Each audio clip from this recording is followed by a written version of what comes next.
So we're going to talk about Moses. So we're going to go into Exodus chapter 2. And here it is, Exodus chapter 2, verse 11. I haven't got the words because I've changed what I'm saying. So this is what it says in Exodus chapter 2 about Moses. Moses has grown up in Egypt under Pharaoh. They tried to kill him when he was a baby. And his mom, do you know the story? Put him in like a basket and he floats down the river in the bulrushes. And he's grown up. And it says one day, after Moses had grown up, he went out to where his own people were and watched them at their hard labor. He saw an Egyptian beating a Hebrew, one of his own people. The first thing we know about Moses is that Moses lived in a society with problems. Do we live in a society with problems? I don't know if Theresa May is she still in post? She is still in post. It's been a week, hasn't it? It's been a funny old week in our country, and it's been a funny old season. 2 years across the world. Moses grew up and he goes out to watch the problems. And many of you in your life right now, you're seeing the problems that there are in the world. Moses did as you did. And then Moses, glancing this way and that, sees no one, kills the Egyptian who was beating up and mistreating the Israelite. And he hides him in the sand. The next day he goes out and sees two Hebrews fighting. He asks one who's in the wrong, "Why are you hitting a fellow Hebrew?" And the man says, "Well, who made you ruler over us? Are you thinking of killing me like you killed that Egyptian?" And Moses gets scared and thinks, what am I going to do? Moses lived in a society with problems, and then Moses tries to find a simplistic solution to the problem. An artificially simplistic solution to the problem. What does he do? I know the problem. I'm just going to kill all the bad people. Let me just kill this Egyptian. And I just think at the moment, we've got so many voices in our society who's telling us there's a simplistic solution to our problems. And the simplistic solution is this: defeat the bad people. If you vote for Brexit, the simple solution is this: defeat Brussels. Let's just get rid of Brussels. If you want to remain in the EU, the simplistic solution is this: defeat the bigots and the small-minded people who want to leave Europe. Let's defeat them. So many simplistic solutions in our society. Oh, if you've got problems, all you need to do is just come against this one thing and this will solve the problem. We do it in the church as well. We kind of think, oh, I've got problems in my life. I'm lonely. I've got issues. What I need is to get married. Simple solution will solve all of my problems. And then you get married. And you discover the simple solution did not solve all your problems.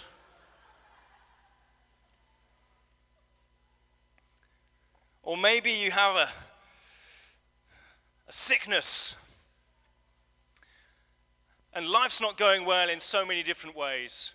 And you think to yourself, all I need is a healing of this physical sickness, and suddenly everything will be well. And the Lord is kind, and he heals your sickness, and you suddenly discover a new problem has come. Moses tries an artificially simplistic solution, and then he suddenly discovers, hold on a minute, the answer isn't that all Egyptians are bad and all Israelites are good, because there's now two Israelites fighting against one another. And he does what so many of us do when we've tried a simplistic solution to our problems. He just runs away. He runs away into the wilderness. He runs away to Midian. And I see in our society at the moment, so many of us, we've been for counseling. We've had the answer. We've gone on the marriage course. The simple silver answer, that silver bullet. And it still's not fixed. So we give up and we run away into Midian. Midian is the place of isolation. Nobody knows Moses. Nobody remembers his history. Nobody's with him. And men, let me tell you this, so many men, you do this. You isolate yourself. You don't tell people what's going on in your life. You run away to Midian, maybe not physically, but mentally, emotionally. Inside your heart, you shut down, you give up, you isolate yourself. And the thing about Midian for Moses is this: when he's in Midian, he does two things which show that even when he's run away physically from his problems are still haunting him. He becomes a shepherd. Do you know, we find out later, we find out in Genesis, that Egyptians hated shepherds. They hated shepherds. And I don't know, maybe I'm psychoanalyzing this too much, but I just wonder if Moses is like, I'm going to totally reject everything of happening in my life. I'm going to become the very thing that my family, the people I grew up with, hated. I'm going to deliberately rebel and become a shepherd because I know they didn't like shepherds. I don't know, maybe I'm reading too much into that, but I see that happening now. Don't you see that? We see that happening so often. Oh, I'm going to deliberately become the thing which is a rebellious thing. And then the second thing is this: Moses has a son. So he finds a wife, he gets married, and he has a son. And he calls his son Gershom. Gershom. And Gershom is a word which actually, if we were to give it the English version of the word would be, he calls his son refugee. He calls his son refugee. Can you imagine every morning, every time you want something, hey refugee, would you pass me the salt? Hey refugee, would you come now and get into your bed? Like, even though he's run away from Egypt, in his heart, in his soul, the fact that he's a refugee, he just can't get past it. Have you been in the situation where you just know that even though you've walked away from a situation, it's still in your heart, it's still haunting you? I've got friends who've said, I've got friends who they're in a difficult marriage, and they said, right, I'm gonna get divorced. I'm gonna separate from it. This is too hard. This will solve my problem. So they separate. And do you know what they talk about now more than anything else? It's their ex. They're always. They've kind of physically separated themselves away, and yet their heart is still totally captive to this relationship. They didn't get away from it. Or people who are like, you've had friends and you've had a falling out. I've got friends, I know people. Well-respected church leaders. They have an argument, they have a falling out, and their solution is this: I'll just never talk to them again. So they never talk again. Whoa. They never talk again. Except whenever you meet them, all they talk about is the person they're not talking to.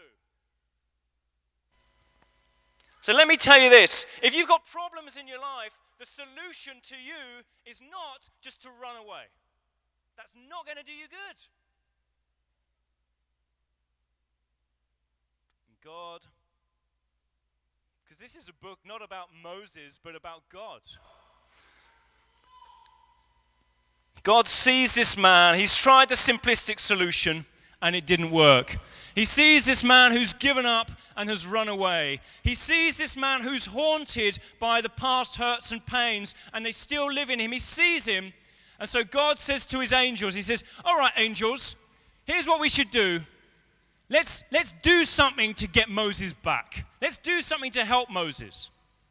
So he says to the angel, I want you to like put some fire to appear to Moses to show him that we see him.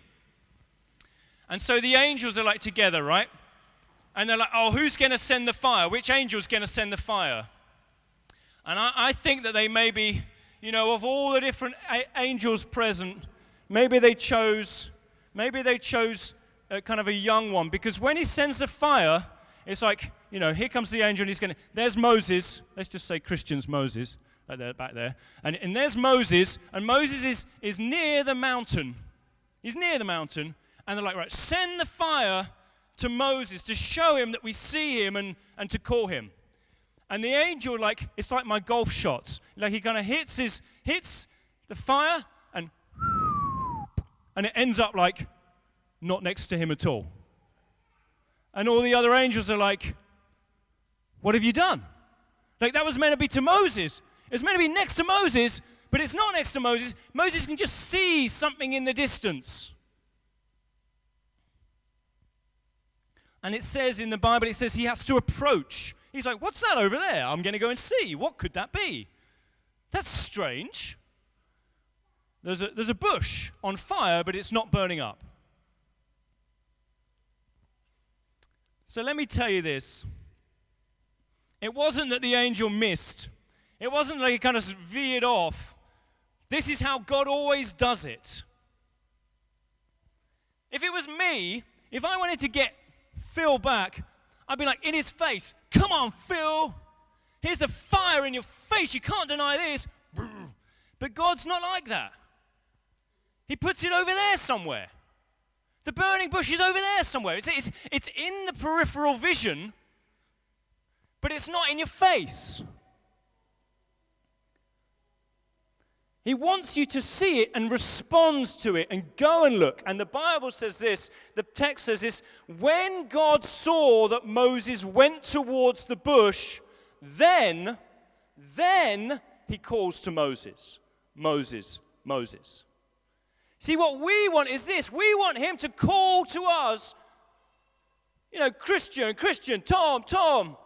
We want him to put it in our face. But he doesn't do that. He puts it to the side and he lets us ignore it maybe. Or maybe we go towards. This is the character of our God, time and time again. When Jesus comes not as this great, raving, mighty power that everyone can't deny. He comes as a little Messiah, just as a servant who many, many people don't even bat an eyelid about, who ignore. When Pentecost comes, when the Spirit of God comes, the Spirit comes on those who are praying, but many others are like, what's going on? I don't even know what's going on, and they just dismiss it. Some of you are in problems in your life, you've got problems in your life, and you're just waiting for God to shove in your face his solution to you, but he doesn't do that. He puts something to the side and says, come to the side, come look. It's just enough that it catches your attention. But you need to choose. You choose to pursue what he is saying. And it's easy to despise it. It's easy to get distracted. But when Moses responds, I love this bit. So Moses is like with his sheep. He's got or goats. I don't know if he had sheep or goats. And he's got them all around. And what's that over there? And that's strange. There's a bush on fire, but it is not burning up. So he walks towards it. And then God says, Moses. Now, I don't know about you. When I normally say somebody's name, it means I want them to come towards me, right? So I'll be like, Hillary. And then the expectation is she's going to come closer. But God's like, Moses, Moses, don't come closer. Moses, Moses, don't come closer. Like the whole thing was to get Moses to come back. What's going on? God says, don't come any closer. Take off your sandals, for the place you are standing is holy ground. Take off your sandals, for the place you're standing now is holy ground.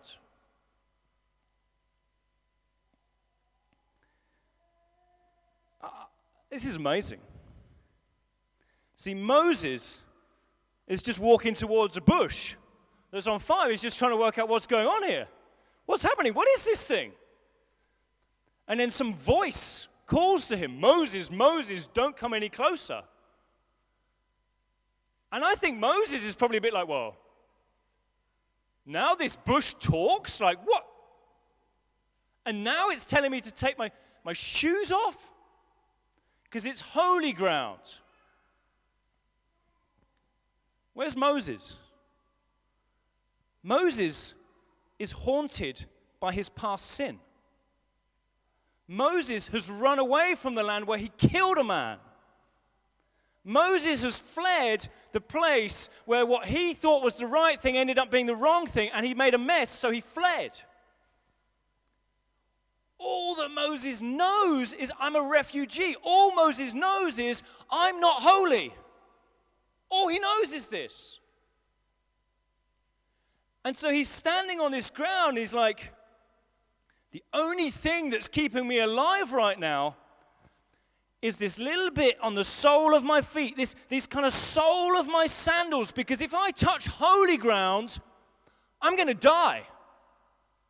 The only thing that's keeping me alive right now is this sole on my feet, because if I come face to face with real holiness, I know that I'm so not holy, and the only answer to that must be my death.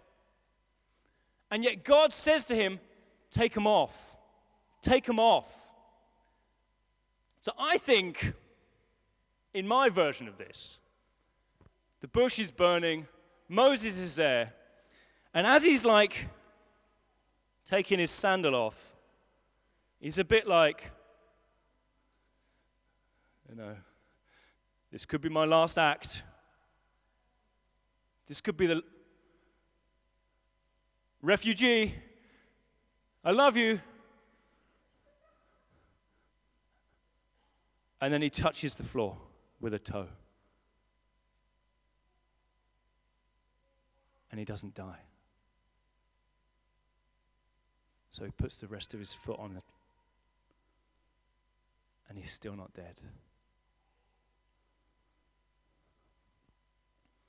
See, what God is showing Moses is this. Two things.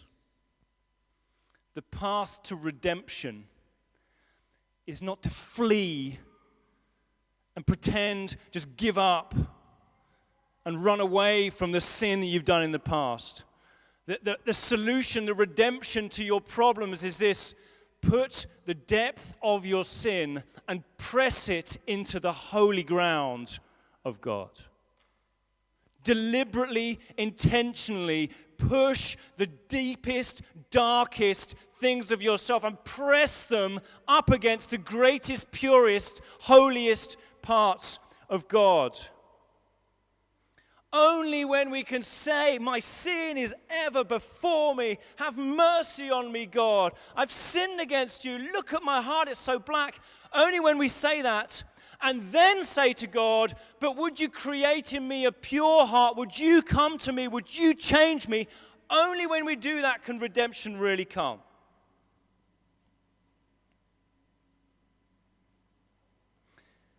And so the first thing that God shows Moses in this time is this. That is the solution. That's the path to your redemption. Take your sin and place it on the point of holiness. Touch holiness.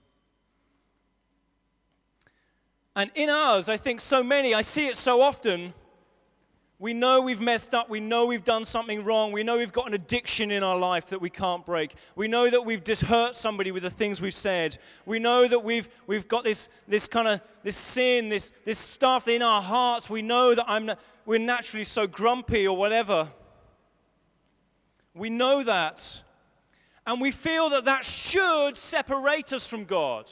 We feel that should lead us away from God. So this last week, I've had this. Have you had this headachy kind of? You had that and a kind of stuffed up sinuses, and it's kind of like the perfect. It's like the perfect cocktail for Grumpy Tom to appear. Have you got that? Also, get up in the morning. This is like a regular event in our house. I'll get up in the morning and I'll be like, I don't want to do anything wrong today. I know I'm grumpy. I'm just not going to say a word this morning. I'm just going to zip it up. So I zip it up and I get downstairs and Leslie, the wife, will be like, are you all right? And I'll be like, I'm just getting my porridge. I'll make the kids breakfast, I'll get my porridge. And then she'll be like, no, but are you all right? You don't seem all right. What's wrong? And in my heart at this time, I pray this prayer. Lord, please would you shut her up? What? I don't want to speak this morning. I don't want to sin. I don't want sin to come out of my mouth. So please, would you just stop her asking me these questions? And then she'll get right in my face. She'll be like, you don't seem fine. Have I done something wrong? Are you annoyed with me about something? Have I done something wrong I don't know about? So I turn to her. Get behind me, Satan. You do not have the things. No, I don't say that. Have I ever said that? No. Almost always, I end up just randomly picking whatever I see in front of my face, because I just randomly pick anything, and I'll say, I'm just annoyed about this. So I'll be like, I'm just annoyed that you haven't done the washing up. I'm just annoyed that I was making my porridge, and then you put honey in it. I didn't want honey in it this morning, so I'm annoyed about that. And I just say these things, right? And as soon as I've said them, I don't know why I told this story, I can't remember. As soon as I've said them, I'm like, God, you must be so disappointed in me right now. In fact, you probably don't want to speak to me right now because I know that I've just randomly, out of this grumpiness, I've just randomly abused my wife verbally in front of my kids. So now they're all going to grow up and they're going to think, hey, this is a way to act towards your wife. And you just must be towards me now, right, God? You must now want to push me away. And time again, what the burning bush shows us, what Jesus shows us, what Pentecost shows us, is actually what God loves to do when you sin, is to push His holiness even more onto you, to come even closer to you in your sin, to draw even closer. It just doesn't make sense. This is from Romans chapter 5. Romans chapter 5. You know this. So many of you know this. You could quote it, but do you live it?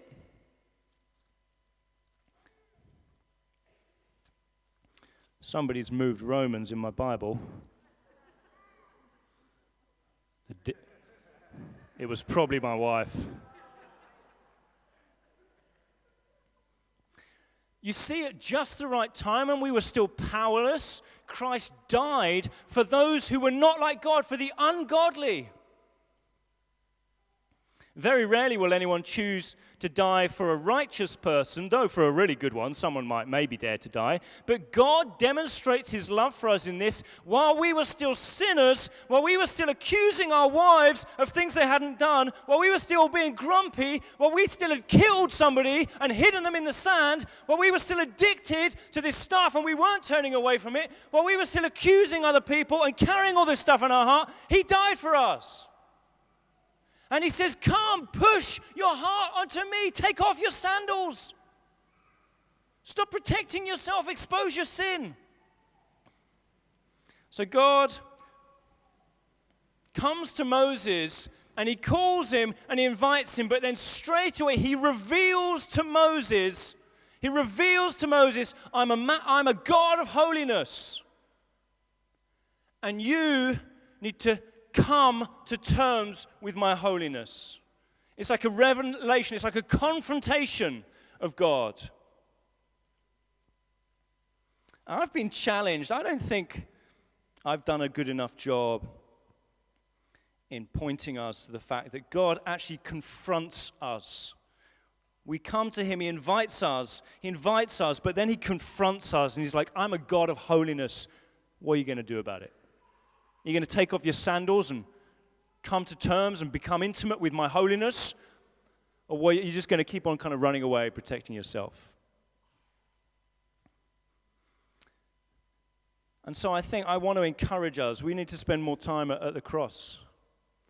We need to spend more time at the cross, because the cross is this place where Jesus perfectly demonstrates. It's kind of slightly obscure, isn't it? It wasn't even in the center of Jerusalem. Jerusalem wasn't even the biggest city in the world at the time, and now it's more than 2,000 years ago, probably, or just under 2,000 years ago. It's slightly obscure. It's like a burning bush on a mountain somewhere far away. It takes us to walk towards it and choose to see, what is this? I wonder what this is. A cross where a God could die? That doesn't make sense. But he calls us to walk towards it, and when we come to it, he says, why don't you take off your excuses? Why don't you take off all your old identity? Why don't you take off all the ways that you just get through? And instead, why don't you press your sin into the cross? Why don't you do that? And God's not done when he tells Moses his sin. He then ruthlessly exposes Moses' shame. He ruthlessly exposes Moses' shame. Because God says to Moses, as soon as Moses has taken off the sandals off his feet and he has touched Holy Land, as soon as he's chosen to do that, then God's like, okay, we need to get rid of this big thing in your life, the biggest problem you've got in your life. We need to get rid of this biggest problem. And it's not Pharaoh, and it's not actually the slavery of your people. We've got to get rid of this biggest problem. The biggest problem is this, it's your shame. So he says, God like deliberately kind of just drops this thing. It's like Jesus at the woman at Samaria, at the woman at the well. You know, he kind of just drops this thing and he's like, I am the God of your ancestors. I am the God of Abraham, Isaac, and Jacob. Now for Moses, do you know what Moses' ancestors did to him? They killed him, or at least they put him in a basket and sent him down the river. And do you know where Moses grew up? Moses grew up in a place where there's just so utter confusion about who his ancestors were, because his birth mother and his birth family were the Israelites, but he grew up in the house of Pharaoh, and he says he grew all the wisdom of Egypt in the house of Pharaoh, so he's kind of learned, he's like this, and I think all this kind of killing of the Egyptian and of the Israelite, for Moses, so much of that is like, oh, who am I and what am I? And so when God says to him, I'm the God of your ancestors, God is simultaneously exposing to Moses his shame and showing him his route to his salvation. And I think Moses in his heart, he kind of says it if you read the text. Moses basically says, I'm a mongrel. You know, I'm not a pure Israelite. Like, who am I? They won't listen to me. I'm not like an Israelite of Israelites. My people don't even like me. They've disowned me. They kind of treat me like one of them. You've got the wrong guy. It's my shame is the fact that my own people now reject me. And I know many people, I've spoken with them, and maybe you kind of, You don't even know what nation is your home nation because you know at some point in your history there's some slavery and you were taken from a land, put in another land, and you can't trace your family roots, and you kind of look back and you're like, oh, I don't even know, like, who is my people? I don't even know who's my people. And others of you, there's so many mixed marriages and relationships, and you kind of look at yourself, and I don't really know who I am. I don't know who my ancestors are. I can't do that. And God almost sees that sense of shame you might feel over this uncertainty about who you truly are. And he's like, let's talk about that. Let's go into that. I'm not going to ignore that. We need to deal with this. And what God says to Moses when Moses comes back with is like, well, I'm like a mongrel. I'm like not really they won't listen to me. You don't know. You've got the wrong guy. This isn't right. My people won't accept me. God says this thing to him. It's not about you. It's about me. And Moses is like, I'm not very good at talking. Maybe he had a stutter. Maybe he couldn't speak properly. Maybe his language, he thought, I can't speak the language very well. Some of you say this to me, I can't speak English very well, so God can't use me here. It's not about you. It's about me. Not me. Him, whoever, it's about God. And then Moses is like, I just don't know how to do this. I don't really want to do this. His shame is still over him, sitting on top of him. His shame is still holding him in captivity. And God's almost angry. He almost gets angry about this. He's like, I don't want my people to be captive to shame any longer. I'm going to kill it. It's not about you. It's not about what you've done. It's not about who you are. It's not about any of your natural life. It's about me. It's about God. He's the one who made hearts. He's the one who made lips. He's the one who's sending you. He gives you a staff in your hand. It's Him. It's all about Him.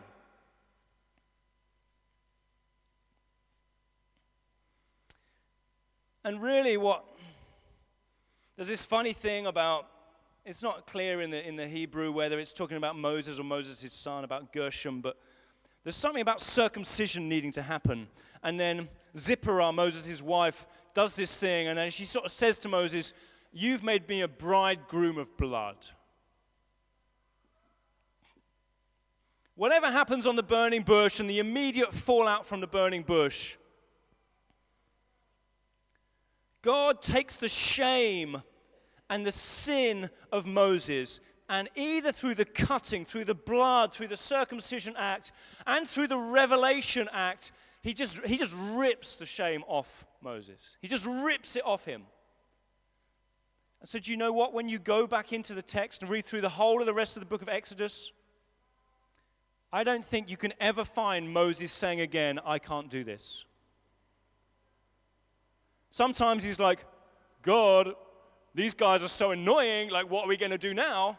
But never again is it about him until one moment when he sins in the desert of sin. But all the rest of the thing, he knows now it's about God, and he specifically says to God, God, if you don't go with us, if your presence doesn't go with us, it has to be about you. So if you don't go anymore, we're not going anywhere.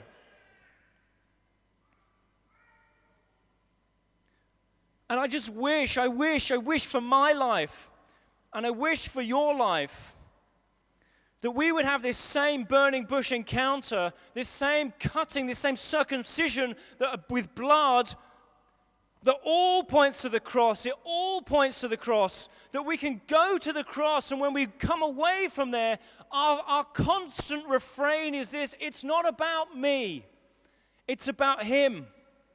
It's not about me, it's about Him. And in Romans, there's the very next bit that talks about how Jesus died for us. It says this just utterly magnificent thing. It says, Jesus died for us. And then it says, we were buried with Jesus through baptism into death. We were buried with Jesus through baptism into death. In order that just as Christ was raised from the dead through the glory of the Father, we too may live a new life. So we have the cross. And I love it when we come to the cross and we sing and we look at the cross. That's a wonderful thing to do. And I love it when we kneel before the cross and we kind of worship the Jesus who died on the cross. That's a wonderful thing to do. But actually, none of those things truly deal with our shame. None of those things truly deal with our sin. What truly deals with our shame and deals with our sin is when we get on the cross with Jesus and we say, this death that you're dying on this cross, that's my death. It's no longer about me because I died. And the tomb that becomes empty and Jesus comes out with a resurrection, we say, and I'm there with you in the tomb and I'm raised again to live a new life.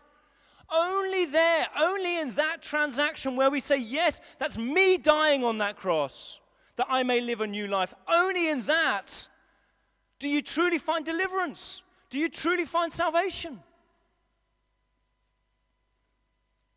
And I'm so conscious. This week, I've struggled to sleep a lot of the time, and I'm so conscious of the fact that so many of us, we still carry around shame. We still carry around a heart that is like so defined by all our past hurts and our past experiences, and yet Jesus wants to take us to an encounter on the cross and to give us grace and mercy to redefine us with his word, to give us a new life, a new heart, a new way of living. So what we're going to do for ministry today is we're going to do the Lord's Supper. And I know we've kind of do this once a month, but what I really would love is, as we come to take the Lord's Supper, I want you to kind of, as you take the bread, and you kind of take a bit off, and I know we dip it in this church, and some of you think that's weird, but anyway, we do it. And as you take it, and this is like simultaneously, this is my body that has died. This is my heart, my old heart full of shame and sin. This is what this was. And simultaneously, as I've done that, I see this is Jesus' heart now coming into me. It's his life coming into me. And as I take it, a new life strength is being given to me to change my heart of sin, my heart of stone, my heart full of shame, into a heart of flesh, a heart that is for him, a heart filled with grace.